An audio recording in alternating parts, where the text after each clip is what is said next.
ఓం మహాగణాధిపతయే నమః. ఓం గురుభ్యో నమః. ఓం శ్రీమాత్రే నమః. పరమేశ్వర స్వరూపమైనటువంటి జ్యోతిష, వాస్తు మరియు ఇతర అనేకమైనటువంటి శాస్త్రములను మనకు అందించినటువంటి మహర్షులకి నమస్కారం. హయగ్రీవ హయగ్రీవ హయగ్రీవేతి యో వదేత్ తస్య నిస్సరతే వాణి జహ్నుకన్యా ప్రవాహవత్. అరుణాం కరుణాతరంగితాక్షీం ధృతపాశాంకుశపుష్పబాణచాపాం అనిమాదిభిరావృతాం మయూకైః అహమిత్యేవ విభావయే భవానీం. శ్రీమాత్రే నమః. ఓం పితృదేవతాభ్యో నమః. మనం ఈరోజు గురువు జనవరి 1వ తేదీ నుంచి వక్రగతి పోయి స్ట్రైట్ అవుతున్నాడు. ఈ యొక్క గురువు వక్రగతి వెళ్ళిపోయి అది సవ్యగతిలోకి వస్తున్నందుకు అక్కడ ఒక 5 నెలల పాటు ఉంటాడు గురువు మేషరాశిలో ఉంటూ ఏ రాశుల వారికి ఎటువంటి ఫలితాలు ఇస్తాడు. అలాగే గురు రాశుల్లో రాహు ఉన్నాడు. ఈ గురు రాశుల్లో ఉన్న రాహు గురుచండాల యోగాన్ని ఏర్పరిచినందుకు ఎటువంటి ఫలితాలు జరుగుతాయి. అక్కడ గురుచండాల యోగం జరుగుతూ ఉంటే ఇక్కడ కేతువు కన్యారాశిలో ఉన్నాడు. సో ఈ కాంబినేషన్ అనేటువంటిది మీకు ఎటువంటి ఫలితాలను ఇవ్వనుంది ప్రతి రాశి ప్రతి లగ్నం వారికి. వీటి మూలంగా దేశకాల పరిస్థితులు ఎలాంటి మార్పులు వస్తాయి, పర్సనల్గా అసలు మీరు ఎటువంటి వాటిల్లో బాగుంటుంది, ఏ విషయాల పట్ల మీరు జాగ్రత్త వహించాలి, ఏ పరిహార మార్గం చేసుకోవాలి అనేటువంటిది ఒక్కొక్క లగ్నరీత్యా తెలుసుకుందాము. లగ్నం తెలియని వారు రాశి నుంచి చూసుకోవచ్చు. కన్యా లగ్నము, కన్యా రాశి, కన్యవారికి గన చూసుకున్నట్లయితే ఇక్కడ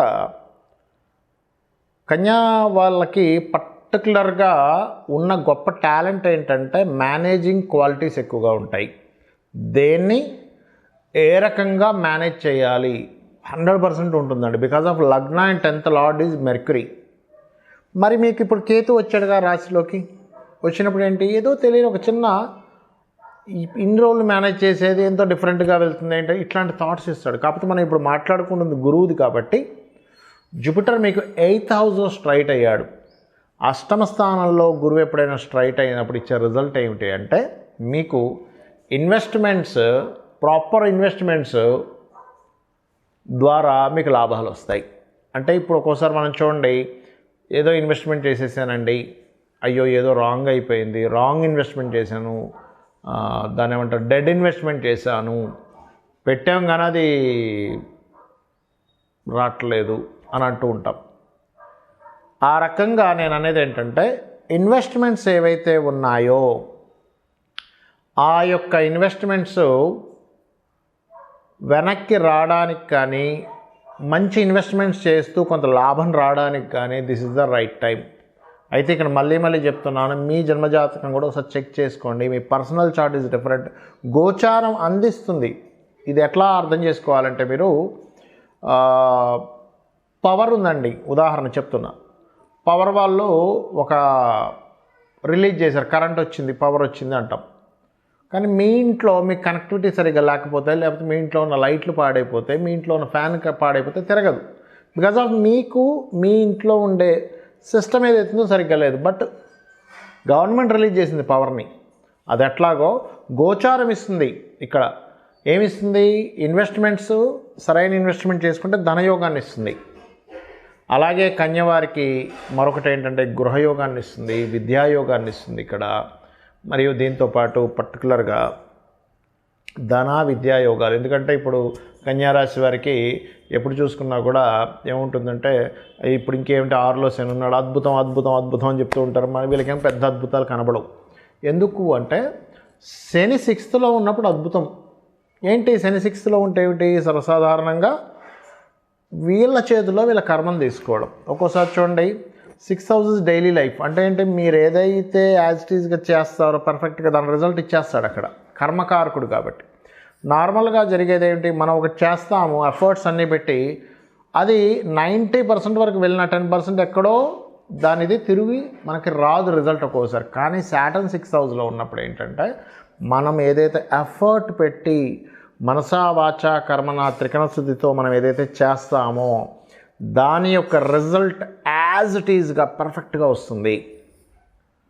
మరి ఈ రాశిలో ఉన్నటువంటి కేతువు అంటే లగ్నంలో ఉన్న కేతువు యొక్క ప్రభావం కానీ సప్తమంలో ఉండే, ఎందుకంటే ఇప్పుడు మనం గురువు మాత్రమే కాకుండా గురు రాశుల్లో ఉండే గ్రహాలను కూడా చూసుకోవాలని చెప్పాం. అందుకని మీ జీవుడు ఏం చేస్తున్నాడంటే వివాహ సంబంధించిన విషయంలో విదేశీ సంబంధాలు అయితే బాగా సెట్ చేస్తుంటాడు ఇక్కడ. కాబట్టి విదేశీ సంబంధాలు వెతుక్కోండి. మీరు నిత్యము కూడా కాళికా అమ్మవారి యొక్క ఆరాధన, గణపతి యొక్క ఆరాధన చేయండి, అన్ని విధాలా బాగుంటుంది. మరి ఈ గురువు మేషంలో ఉన్నందుకు, రాహు మీనంలో ఉన్నందుకు, కేతువు కన్యారాశిలో ఉన్నందుకు దేశకాలమాన పరిస్థితుల్లో ఎటువంటి ఫలితాలు వస్తాయి చూసుకున్నట్లయితే, కొత్త వైరస్లు ఏదో విజృంభిస్తున్నాయని కొంచెం అలర్ట్గా ఉండాలని. ఎందుకంటే ఈ గురువు ప్రజెంట్ అయితే వక్రగతిలో ఉన్నాడు, స్ట్రైట్ జనవరి 1 నుంచి అవ్వబోతున్నాడు. ప్రస్తుతం ఎప్పుడైతే వక్రగతిలో ఉన్నాడో మనకు ఒక 3 ఏళ్ల క్రితం ఏదైతే అప్పట్లో మనకి కోవిడ్ ఆర్ కరోనా వచ్చి ఇబ్బంది ఎలా ఉందో అటువంటి సిమ్టమ్స్ కొంచెం ఇబ్బందిని ఇస్తుంది, కొద్దిగా, ఎక్కువ కాదు. అప్పట్లాగా మొత్తం మూసేసుకొని నెలల తరబడి ఇంట్లో ఉండడం, అన్నీ బంద్ అయిపోవడం, అసలు రోడ్డు మీద తిరగకపోవడం అట్లా ఏం కాదు. కానీ కొంత దాని ప్రభావం కొంత ఉంటుంది. ఏది? ఈ గురువు వక్రగతి ఉన్నంతకాలం. వక్రగతి అయిపోయాక దాని ప్రభావం కొంత తగ్గుతుంది. ఎందుకంటే ఈ రాహు కేతువుల మధ్యలో, కాలానికి మోక్షానికి కారకులైన రాహుకేతువు మధ్యలో ఈ గ్రహాలన్నీ పడున్నాయి. ఎప్పుడైతే జనవరి 15 వస్తుందో, 1వ తేదీ వస్తుందో, మనం ఈ డిసెంబర్ మాసంలో చెప్పుకుంటున్నాం కాబట్టి 1వ తేదీ వస్తుందో, అప్పుడు ఏమవుతుంది అంటే కొంచెం గురువు వక్రగతి ఎప్పుడైతే పోతుందో ఈ సిమ్టమ్స్ అనేవి కొంచెం కంట్రోల్ అవుతాయి. కానీ ఈ ఆరోగ్యాన్ని ఇచ్చే కారకుడు రవి అక్కడే ఉన్నాడు కదా. అందుకని ఈ రవి బయటకు వచ్చేదాకా, అంటే ఈ రాహు నుంచి బయటపడాలి రవి. ఎప్పుడు బయటపడతాడు ఆయన అంటే ఏప్రిల్ 14వ తేదీ బయటకు వస్తాడు ఆయన. కాబట్టి ఏప్రిల్ 14వ తేదీ వరకు ఎందుకంటే సర్వసాధారణంగా ఇది ఒక రోజులో పోయేది కాదండి. ఇది మన కరోనా ఎఫెక్ట్ ఏదైతే 3 ఏళ్ల క్రితం వచ్చింది, ఇది ఒక 10 ఏళ్ల పాటు జరిగేటువంటిది ఒక జర్నీ. ఇది ఒక 10 ఇయర్స్ జర్నీ చెప్పాలంటే. ఈ 10 ఇయర్స్లో అప్పుడప్పుడు వస్తుంది, విజృంభిస్తుంది, ఏదో వచ్చేస్తుంది, మళ్ళీ పోతుంది, ఇట్లాంటివి ఎక్కువగా జరుగుతూ ఉంటాయి. అంటే ఇంకొక 7 ఇయర్స్ పాటు ఇవి జరుగుతూ ఉంటాయి చెప్పాలంటే. 7 ఇయర్స్ కంటే చెప్పాలంటే ఇంకొక 4 ఇయర్స్ అనుకోండి ఇంక బలంగా. అంటే కాబట్టి ఏంటి, ఈ కాంబినేషన్ ఏదైతే ఉందో, ప్రజెంట్ ఉన్నటువంటి ఈ గ్రహస్థితి ఏదైతే ఉందో, ఇందులో జీవుడు స్ట్రైట్ అయినప్పుడు మంచి ఫలితాలు వస్తూ, రవి కూడా బయటపడ్డప్పుడు కొంచెం దీని నుంచి కంట్రోల్ అనేటువంటిది వస్తుంది. దీని తర్వాత రాహు మీనంలో ఉన్నాడు అనుకుంటున్నాం. దేశకాల పరిస్థితుల్లో చూడండి, రాహు మీనంలో ఉన్నప్పుడు ఏం జరుగుతుంది అంటే దీన్ని గురు చండాల యోగము అంటారు. గురు చండాల యోగము. ఎప్పుడైతే ఈ గురు చండాలం జరుగుతుందో ఇక్కడ జరిగేటువంటిది ఏమిటి, గురువు అనే గ్రహం రాశి మీద రాహు సంచారం జరుగుతుంది. దీనివల్ల కొన్ని రకాల, అంటే ఏ ప్రొఫెషన్స్లో అయితే వాళ్ళు జాగ్రత్తగా ఉండాలనేటువంటి సూచిస్తుంది పర్టికులర్గా. ఎవరు అంటే పర్టికులర్గా పాయింట్ నెంబర్ 1, ఈ గురుత్వ సంబంధించిన వృత్తుల్లో ఉన్నటువంటి వారు. గురుత్వ వృత్తులు అంటే ఇక్కడ లాట్ ఆఫ్ సెక్టార్స్ ఉంటాయి. ఇందులో ఒకటి ఈ గురుత్వం అంటే ఎవరికైనా గైడ్ చేసేవాళ్ళు, పౌరహిత్య రంగాల్లో ఉన్నటువంటి వారు, ఈ జ్యోతిష్య రంగాల్లో ఉన్నటువంటి వారు కూడా చాలా జాగ్రత్తగా ఉండాలి. అలాగే లాయర్లు, జడ్జిలు, ఈ లాయర్లు, జడ్జిల విషయంలో కూడా చాలా జాగ్రత్తగా ఉండాలి. అంటే వీళ్ళు కూడా కొంత జాగ్రత్తగా ఉండాలి. అండ్ టీచర్స్, కన్సల్టెన్సీ సెంటర్స్ వాళ్ళు, కన్సల్టెన్సీస్ నడిపేటువంటి వారు. ఎందుకంటే ఈ గురు రాశుల్లో రాహు ఉన్నాడు. ఇట్స్ మోస్ట్ పవర్ఫుల్ కాంబినేషన్ ఇది బాగా అర్థం చేసుకోండి.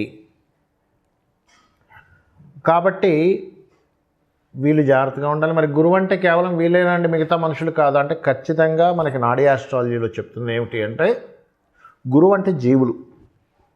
ఈ జీవులు మీద రాహు సంచారం జరుగుతుంది. అందుకే చూడండి, ఎవరైనా జాతకం తీసుకున్నప్పుడు గురు రాహులు కలిస్తే గురుచండాల యోగం ఉందండి అంటారు. అంటే ఇప్పుడున్న కాలమాన పరంగా గురుచండాల యోగానికి చంద్రుడు కనుక కలిస్తే వాళ్ళు విదేశీ యోగాలకు వెళ్తారు, అంటే విదేశాల్లో జీవించడం జరుగుతూ ఉంటుంది. అయితే మరి ఈ కాంబినేషన్ ఎట్లా తీసుకోవాలి, అసలు దీని నుంచి బయటపడడం ఎట్లాగా, ఈ కాంబినేషన్ను మనకేం చెప్తుంది? అలాగే కేతువు 6లో ఉన్న కేతువు ఏం చెప్తున్నాడు అంటే, కన్యారాశిలో ఉండే కేతువు ఏం చెప్తున్నాడు అంటే, కన్యారాశిలో ఉండే కేతువు వెరీ క్లియర్గా దేశకాలమాన పరిస్థితుల్లో ఏం చెప్తున్నాడు, మనం ఇప్పుడు ఇండియాలో ఉన్నాము అండ్ హైదరాబాద్లో ఉన్నాం కాబట్టి ల్యాండ్ హౌస్లో ఉన్నాడు కేతు వెళ్ళి, కాబట్టి ల్యాండ్స్ విషయంలో ఏమి కంగారేం పడకండి. ఒక సంవత్సరంన్నర వరకు కొంచెం స్టెబిలిటీగా ఆగుంటాయి రేట్స్ అనేటువంటి చూపిస్తుంది. అలాగే ఈ రాహు ఇక్కడ ఉన్నందుకు అందరూ కూడా దేవతా అనుగ్రహంతో పాటు ఖచ్చితంగా గుర్తుపెట్టుకోండి, ఖచ్చితంగా పితృదేవతలను చేసుకోవాలి. అదేవిధంగా మనకి కలియుగంలో కలౌ చండీ వినాయక అంటారు. అంటే చండిని వినాయకుడిని ఎక్కువగా చేసుకోవాలట ఈ కలియుగంలో. అంటే గణపతి యొక్క ఆరాధన, అదేవిధంగా చండీ పారాయణము ఇవి గనక చేసినట్లయితే ఈ కాలములో ఉన్నారు చూసారా, ఈ కాల సర్పము ఉన్నటువంటి అధిక గ్రహాలు కాలంలో ఉన్నప్పుడు ఈ కాలంలో జరిగే విపత్తుల నుంచి జీవులు కాపాడబడతారు. అంటే ఏమీ లేదండి, చేయడం ఆరాధన చేయడం. చాలామంది అంటారు ఏమండి ఆరాధన అన్నారు, ఏం చేయాలి? ఎందుకంటే నార్మల్గా ఉండే లేమ్యాన్కి అర్థం కాదు ఆరాధన అంటే. సింపుల్గా ఏం లేదు, మీరు చేసే ప్రతి పని కూడా ఒక గణపతిని తలుచుకుంటూ చేయండి. లేదా ఉదయం పూట చక్కగా 10 నిమిషాలు కూర్చొని ఓం మహాగణాధిపతయే నమః అనుకుంటే అక్షింతలు వేయండి, గణపతి దగ్గర సరిపోతుంది. చండీ పారాయణం యూట్యూబ్లో పెట్టుకొని చక్కగా వినండి, దాని అర్థం తెలుసుకోండి. అసలు చండీ పారాయణం అంటాం కదా, చండీ పారాయణంలో అసలు ఏమిటి అనేది ఒక అర్థం ఉంటుంది, మీనింగ్ ఉంటుంది దానికి. యూట్యూబ్లో బోల్డ్ అంత స్టఫ్ ఉంది దానికి. అది వినండి, వింటే ఏమవుతుందంటే మన కర్మలన్నీ కూడా దైవ సంబంధించినటువంటి అనుగ్రహం ఎప్పుడైతే కలుగుతుందో ఒక బ్యాడ్ కర్మలోకి వెళ్ళాల్సింది మనం బయటపడిపోతాం. ఇది ఖచ్చితంగా చేయండి. దుర్గాదేవి ఆలయాలకు రెగ్యులర్గా వెళ్తుండండి, గణపతి ఆలయాలకు రెగ్యులర్గా వెళ్తుండండి. ఈ కాలంలో జరిగేటువంటి ఈ యొక్క స్థితి నుంచి మీరు బయటపడతారు. మీ అందరూ అమ్మవారి యొక్క అనుగ్రహానికి పాత్రలవుతారు. శ్రీమాత్రే నమః.